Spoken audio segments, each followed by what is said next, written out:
అదే RTV app వార్తల్ని క్షణాల్లో చదివే అవకాశం ఉంటుంది. ఒక న్యూస్ పేపర్, ఒక టెలివిజన్ ఛానల్ మీ చేతుల్లో ఎప్పుడూ ఉంటాయి.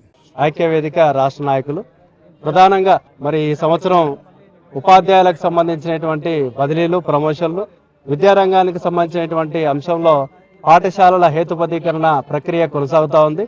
ఇందులో ఏవైతే మరి అసంబద్ధంగా ఉన్నటువంటి అంశాలని అనేక సార్లు అధికారుల దృష్టికి తీసుకెళ్లిన ప్రధానమైనటువంటి అంశాలు ఏవైతే ఉన్నాయో వాటిని పరిగణలోకి తీసుకోకపోవడం అనేటువంటిది ఉండడం, అదేవిధంగా గతంలో ఏ ప్రయోజనాలు అయితే బదిలీలో ఉన్నాయో ఉపాధ్యాయులకు సంబంధించి వాటిని కూడా తొలగించడం అనేటువంటి దాంతో మరి విపరీతంగా అశాంతికి గురయ్యేటువంటి పరిస్థితి అనేటువంటిది రాష్ట్రంలో ఉపాధ్యాయులకు ఉంది.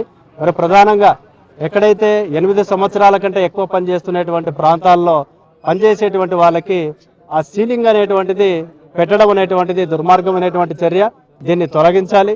అదేవిధంగా ఒక ఎడ్జీ టీచర్ పర్మిషన్తో, విద్యాశాఖ పర్మిషన్తో డైరెక్ట్ గా స్కూల్ అసిస్టెంట్ అనేటువంటి దాన్ని రాయడం అనేటువంటిది రాసిన తర్వాత వారికి గతంలో పాయింట్ ఇచ్చేటువంటి పరిస్థితి, నిబంధన అనేటువంటిది ఉండింది. దాన్ని తొలగించడం అనేటువంటి జరిగింది. ఇది చాలా దుర్మార్గమైనటువంటి చర్య. మరి దీన్ని పునరుద్ధరించాలని చెప్పి కూడా తెలియజేస్తా ఉన్నాం.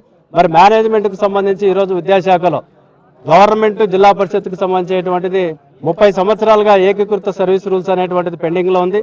అందులో భాగంగా అది పెండింగ్ లో ఉండగానే అధికారులు ఏంటంటే గవర్నమెంట్ పాఠశాలలో పనిచేస్తున్నటువంటి జిల్లా పరిషత్తులో పనిచేస్తున్నటువంటి గవర్నమెంట్ ఉపాధ్యాయుడు ఖచ్చితంగా ఏంటంటే వారి యొక్క మాతృ యాజమాన్యానికి పోవాలనేటువంటిది, అది ఏ సమస్యలో పరిష్కారంలో భాగంగా అర్థం కానిటువంటి పరిస్థితి, దాన్ని కూడా తొలగించాలని చెప్పి తెలియజేస్తా ఉన్నాం. మరి ముఖ్యంగా ఈరోజు రాష్ట్రంలో ఉన్నటువంటి ఫిజికల్లీ హ్యాండిక్యాప్డ్ రకరకాలకు చెందినటువంటి వాళ్ళకి హైకోర్టు డైరెక్షన్ ఇచ్చింది అనేటువంటి పేరుతో వారు అప్లై చేసుకుంటే వారికి సంబంధించినటువంటి వేకెన్సీస్ ఏవైతే ఉన్నాయో మరి ఒకటిన్న చోట తీసుకోకూడదని, 3 ఎడ్జిటీలు ఉంటే మాత్రమే ఒకరు తీసుకోవాలని ఈ నిబంధన పెట్టడంతో మరి వారు హాస్పిటల్లకి, కేంద్ర పట్టణాలకి దూరం అయ్యేటువంటి పరిస్థితి అనేటువంటిది కూడా కల్పించారు. మరి దాన్ని తొలగించాలి.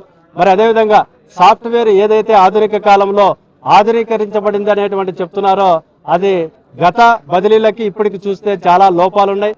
చిన్నగా ఒక అప్లికేషన్ మ్యూజిక్ టీచర్ గాని, ఆర్ట్కు సంబంధించినటువంటి టీచర్ గాని ఓపెన్ చేస్తే ఇప్పటి వరకు కూడా ఏంటంటే ఓపెన్ కానటువంటి పరిస్థితి ఉంది.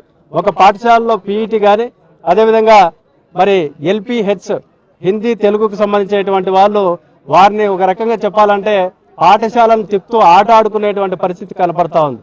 మరి వారు ఒక పాఠశాలలో 8 సంవత్సరాలు క్యాడర్ మారి ఆ పాఠశాలలో పనిచేస్తే 8 సంవత్సరాలు తీసుకోవడం అనేది జరిగినప్పటికీ పాయింట్స్ మాత్రం సగం మాత్రమే ఇవ్వడం అనేటువంటిది జరుగుతూ ఉంది. సో ఇటువంటి పరిస్థితులు ఏవైతే ఉన్నాయో వాటిని రాష్ట్రం అధికారులు మాట వింటలేరు కాబట్టి స్వయాన ఈ రాష్ట్రంలో విద్యాశాఖ మంత్రి లోకేష్ గారే దీన్ని స్వయాన పరిశీలించాలి, స్పందించాలి అనేటువంటిది ప్రధానంగా రాష్ట్ర ప్రభుత్వం తెలియజేస్తా ఉన్నాం. కర్నూలు జిల్లాలో ప్రధానంగా మేము చేసినటువంటి దాంట్లో ఏదైతే ఉన్నత పాఠశాలలో ఒక పోస్టుకు సంబంధించి 49 స్ట్రెంత్ దగ్గర ఉన్నటువంటి దాన్ని 50 మందికి 2వ పోస్ట్ అనేటువంటిది మేము ఐక్యవేదిక పక్షాన సాధించుకోవడం జరిగింది.